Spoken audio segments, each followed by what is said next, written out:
Purihin ang Diyos, isang mabiyaya at mapagpalang umaga po sa bawat isa, lalo tigit sa ating Panginoon. Salamat sa katapatan ng Diyos. Ang Diyos ay mabuti at tapat sa umaga pong ito. Salamat sa kanyang patuloy na pagpapala sa bawat isa. Salamat sa kabutihan ng Panginoon na muli may binigyan tayo ng pribilehiyo ng Panginoon na makapagdala ng kanyang banal at makapangyarihan salita sa umaga pong ito. Patuloy po tayong magpapasalamat sa kabutihan, katapatan ng Panginoon sa ating buhay. Mapagpalang umaga po sa bawat isa. Sa mga hindi pa po nakakakilala sa akin, si Brother Romulo Flores po ito.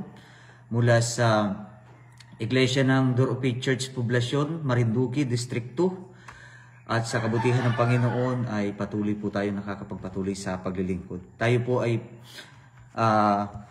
muling mag-aaral ang kanyang salita.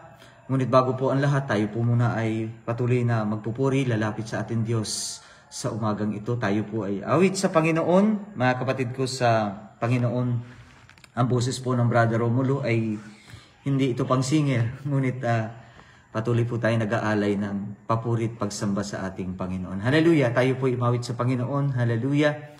Hallelujah! Hallelujah! Hallelujah! Jesus! Hallelujah! Hallelujah! Dinggin niyo ang dalangin ko, nais kong mapalapit sa iyo, naway pakinggan ang aming pagsamo, Panginoon. Ako'y tanging sa'yo. Minsan pa mga kapatid, dinggin niyo ang dalangin ko, nais kong mapalapit sa'yo, naway pakinggan ang aming pagsamo, Panginoon. Ako'y tanging sa'yo. Turuan niyo akong gawin ang iyong kalooban, nang masunod layunin niyo sa aming buhay. Hubugin niyo ako ayon sa nais niyo, O aming Diyos, O aming Diyos. Hallelujah. Panginoon, wala na akong ibang nais, kundi ang maglingkod sa iyo. Naway gamitin niyo ang aming buhay para sa kalwalhatian niyo. Turuan niyo akong gawin ang iyong kalooban, nang masunod layunin niyo sa aming buhay. Hubugin niyo ako ayon sa nais niyo, O aming Diyos, O aming Diyos.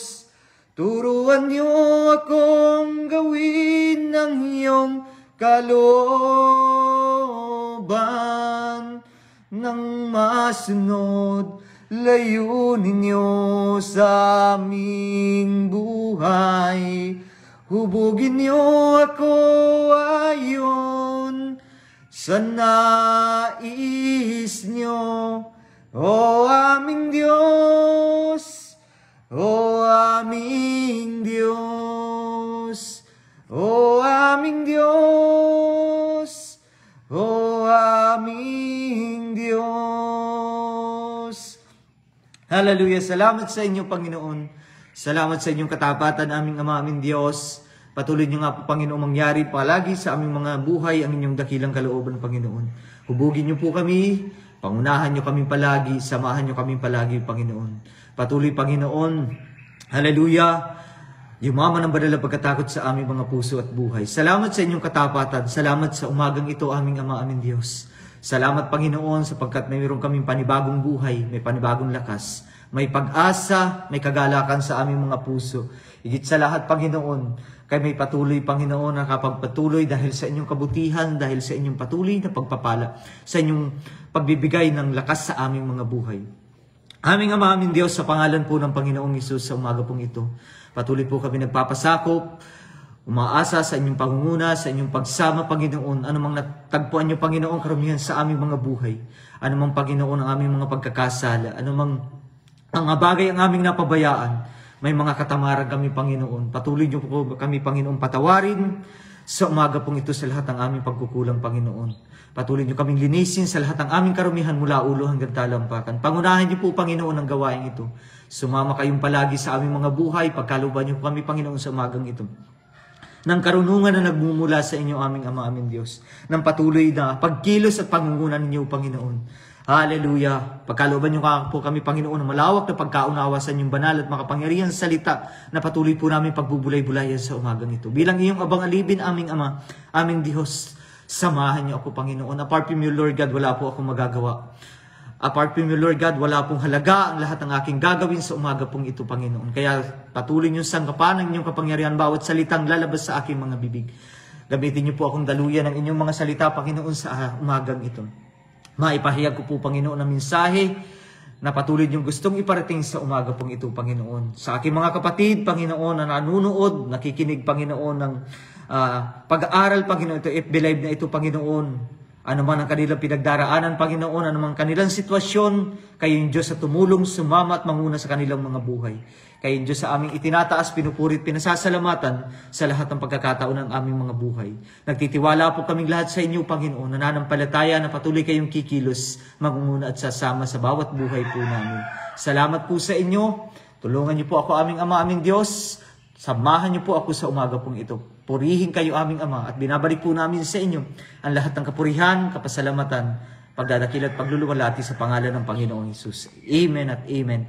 Maraming salamat po sa Panginoon. Purihin ng Diyos sa pagkabuti niya po sa bawat isa po sa atin. Darako po tayo, mga kapatid, sa kanyang mga salita.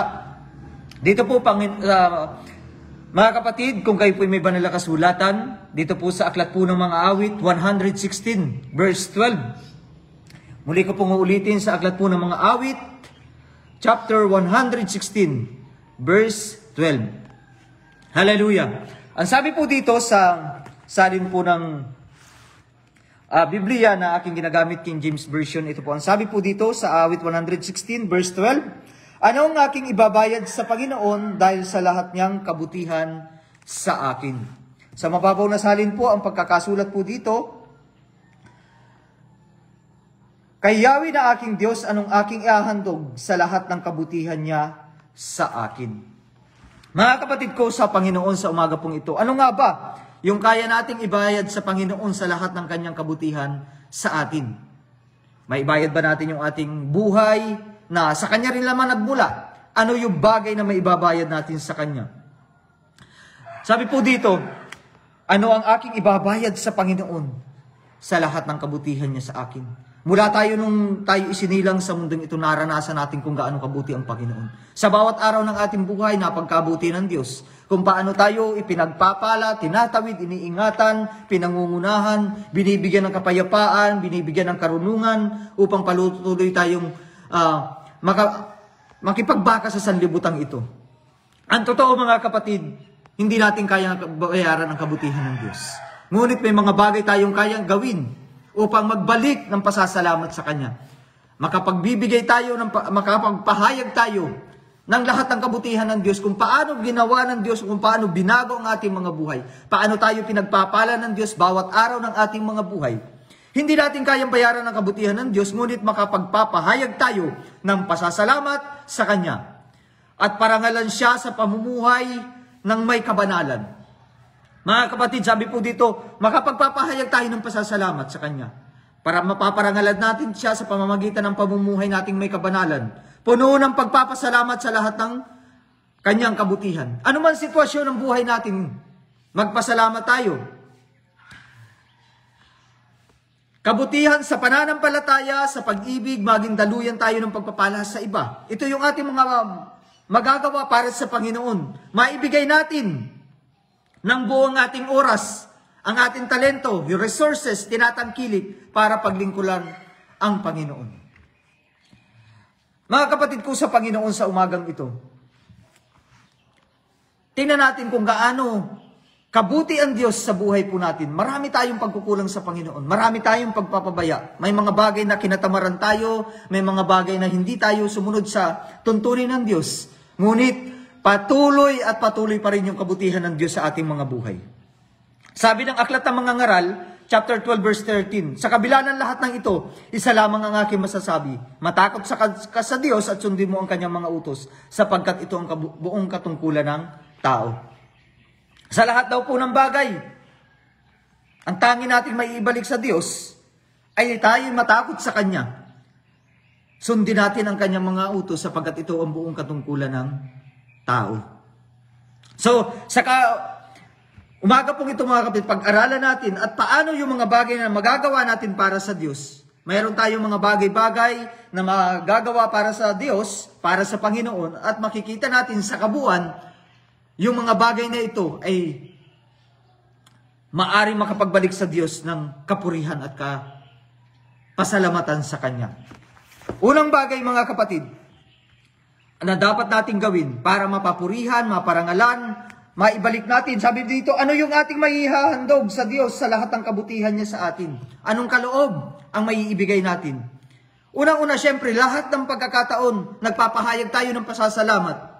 Palagi tayong nagpapasalamat sa lahat ng oras sa ating buhay. Kung babasahin po natin mga kapatid ang aklat ng unang Tesalonica, chapter 5, verse 16 to 18, ang sabi po rito sa 16, magalak kayong lagi. Hindi sinasabi ng Panginoon na kapag maayos lang yung sitwasyon natin, hindi sinasabi ng Panginoon na kapag punulan tayo ng blessing, na marami tayong blessing na re-receive para mula sa Kanya, ay doon lamang tayo magalak. Sabi rito, magalak kayong lagi. Anumang sitwasyon, anumang pagkakataon, anumang kalagayan natin, tayo laging magalak. Sabi pa po dito, magsipanalangin kayong walang patid. Sapagkat hindi natin kayang suungin ang sanlibutan ito kung wala ang Diyos. Kung wala tayong pananalangin, wala tayong paglapit sa Kanya, hindi magiging tagumpay ang ating buhay. Magsipanalangin kayong walang patid. Ang sabi rito sa verse 18, sa lahat ng mga bagay ay magpasalamat kayo, sapagkat ito ang kalooban ng Diyos kay Kristo Jesus tungkol sa inyo. Sa lahat daw po ng mga bagay, tayo ay magpasalamat. Sa lahat ng pagkakataon, magpasalamat tayo. Ano man yung dumarating sa atin, may problema lang, magpasalamat tayo sapagkat ang mga pagsubok sa buhay, ang mga problema, nagpapatibay ng ating pananampalataya. Doon din tayo natututong patuloy na kumapit sa Panginoon. Doon din tayo patuloy na umaasa na ang Diyos yung mangunguna, sasama at magkakaloob sa atin.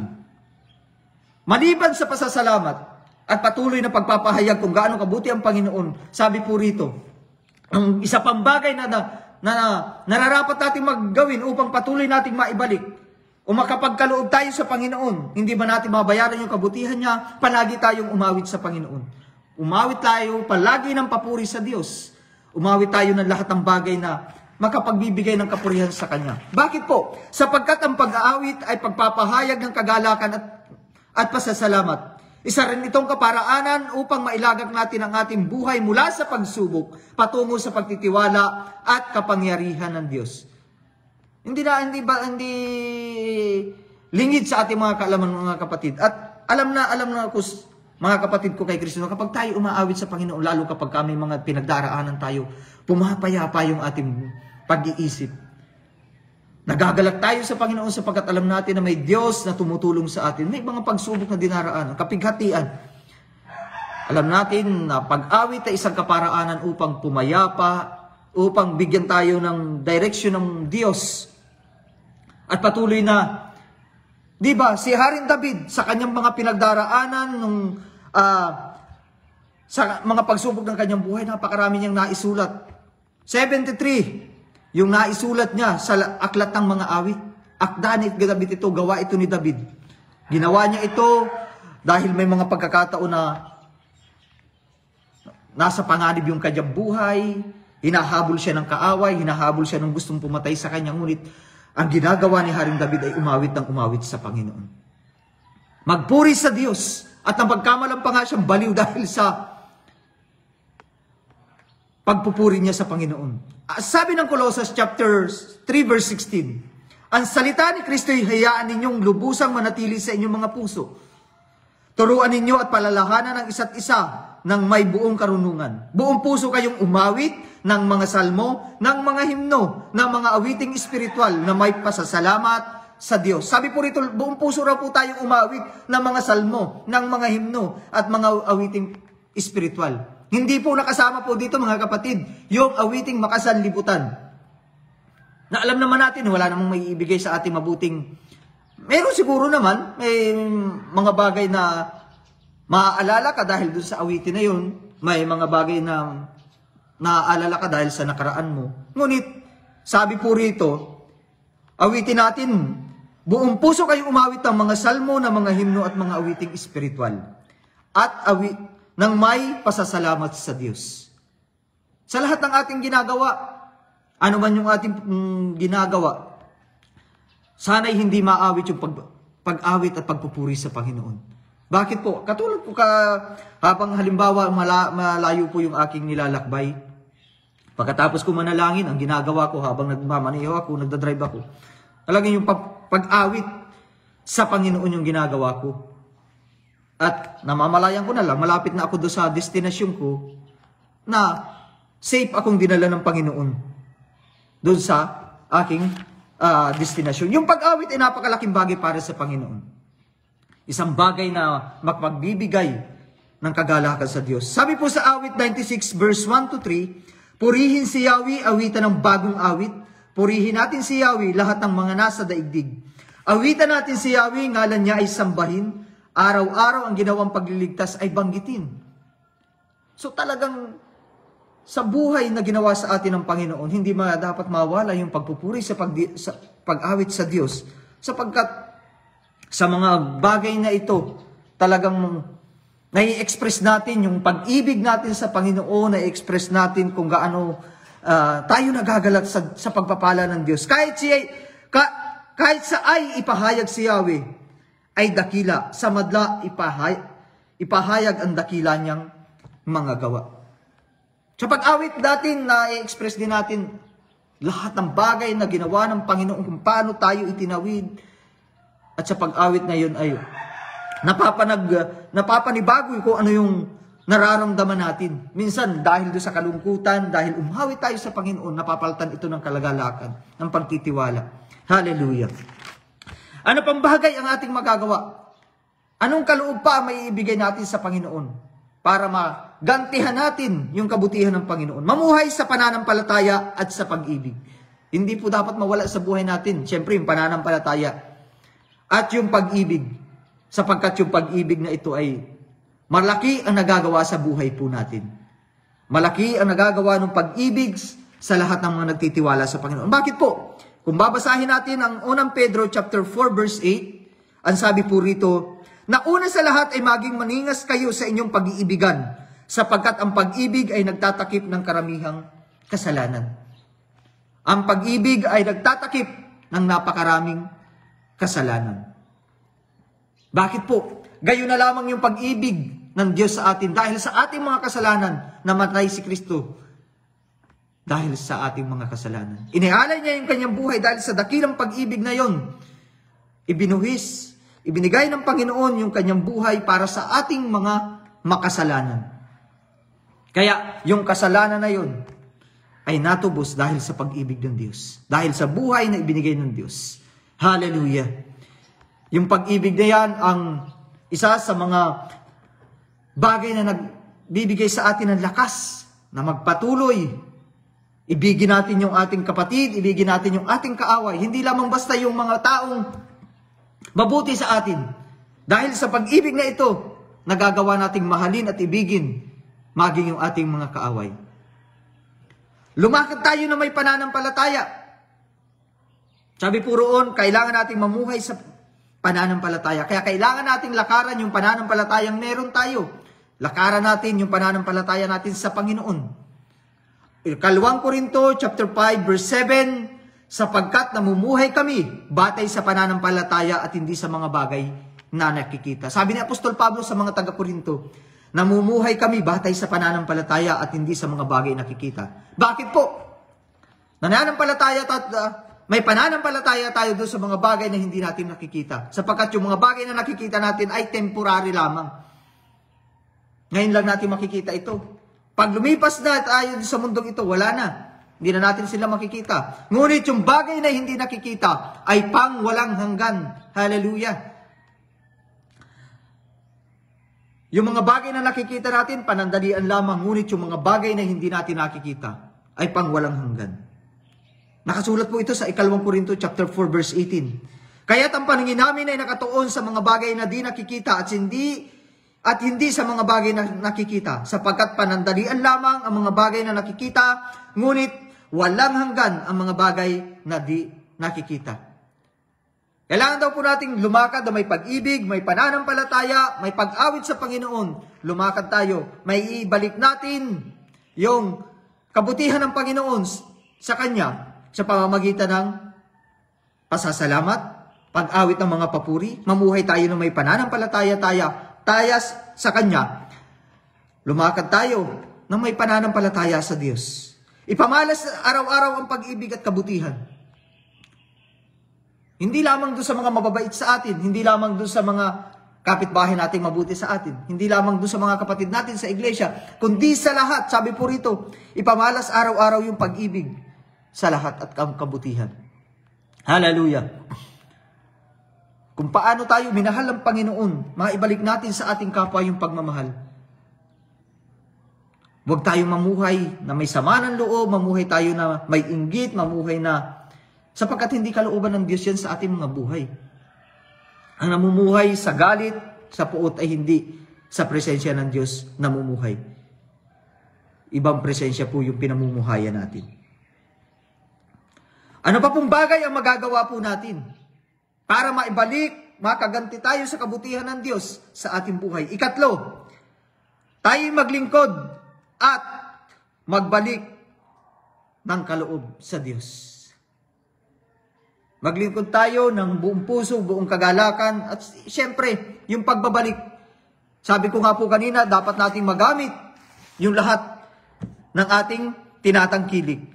Ibigay natin ang buong ating oras, talento, resources, tinatangkilik para paglingkuran siya. Hallelujah. Makakaganti tayo. Hindi man tayo makabayad sa Panginoon, itong bagay na ito ay ating magagawa para maipahayag kung gaano kabuti ang Panginoon. Serving and giving back to God. Maglingkod tayo at magbalik sa Panginoon.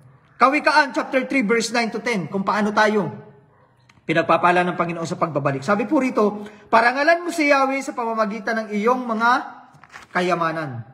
At mula sa iyong pinakamainam na ani, siya rin ay iyong handugan.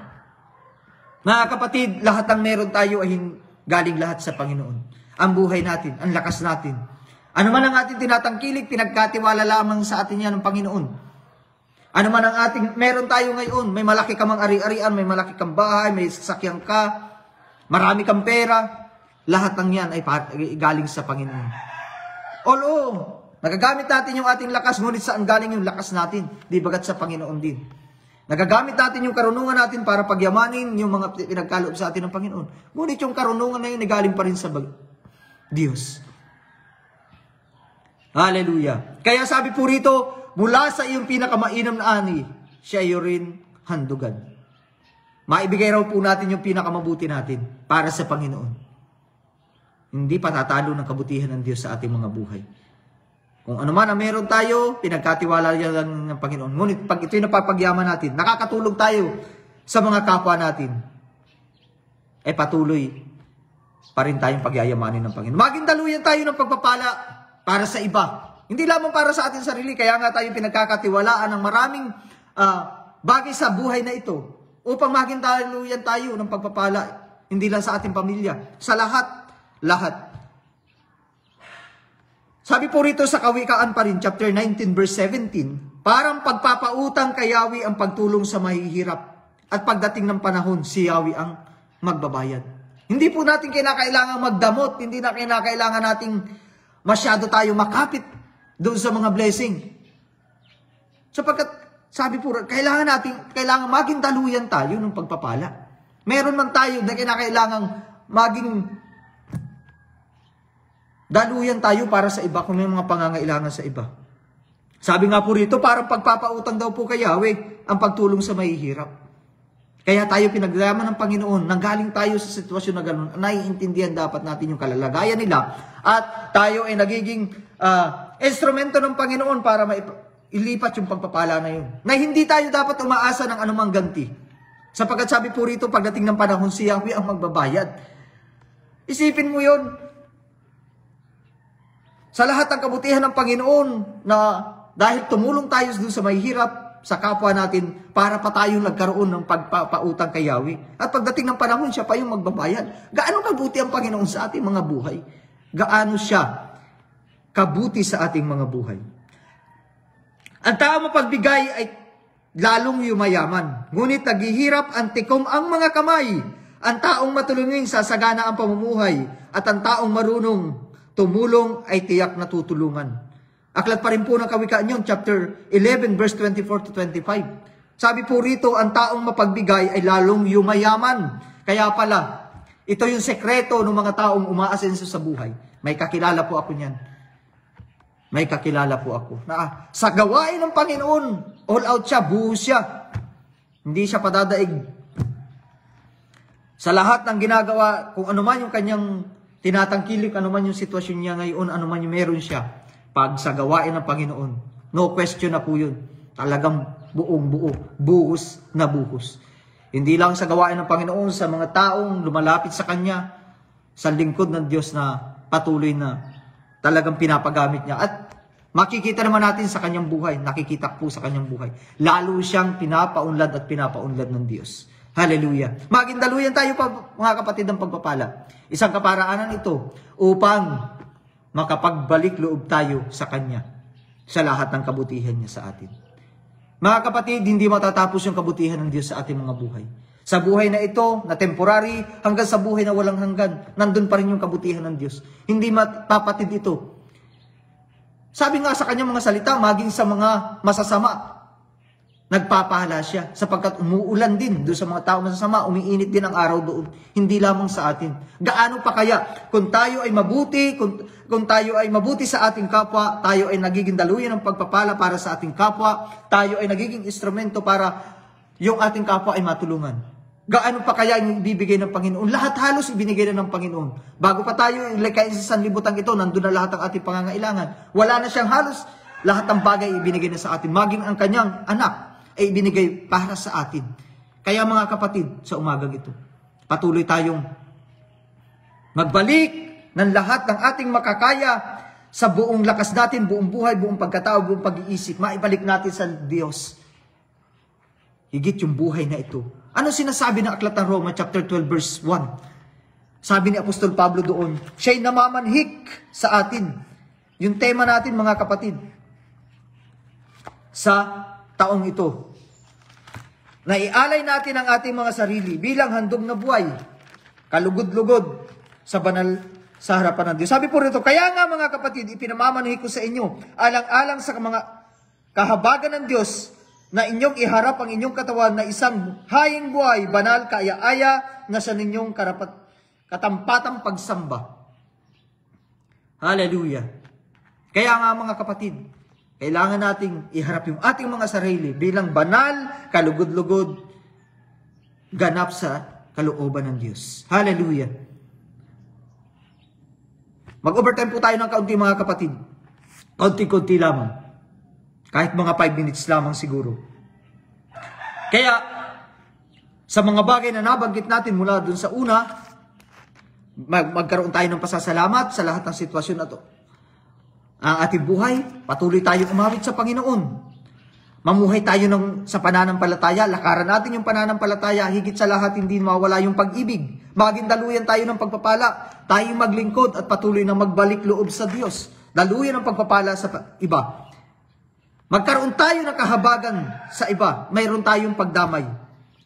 Bakit po? Ang sinasabi ng aklat ng Hebreo chapter 13 verse 16, at huwag nating kaligtaan ang paggawa ng mabuti at pagtulong sa kapwa, sapagkat iyan ang alay na kinalulugdan ng Diyos. Hallelujah. Yung pagtulong po natin sa kapwa. Sabi rito, huwag nating kaligtaan ang paggawa ng mabuti at ang pagtulong sa kapwa, sapagkat iyan ang alay na kinalulugdan ng Diyos. O, nakakapagbigay tayo ng mga tithes natin, ng ating mga pledges, ng ating mga pangako sa Panginoon. Sapagkat bilang anak niya, bilang mananampalataya at bilang Kristiyano, dapat talagang ginagawa natin ito. Sapagkat ito'y tungkulin natin sa Diyos. Tungkulin natin bilang mananampalataya. Ngunit sinasabi po rito, huwag natin rin natin kaligtaan ang paggawa ng mabuti, ang pagtulong sa kapwa, sapagkat ito ang alay na kinalulugdan ng Diyos. Palagi rin natin ipanalangin yung ating mga kapatid. Panalangin din natin yung lahat ng tao sa sanlibutan ito, ang gobyerno, ang lahat ng mamamayan, sapagkat napakadumi na, makasalanan na ng mga tao sa sanlibutan ito. Salamat sa kanyang katapatan.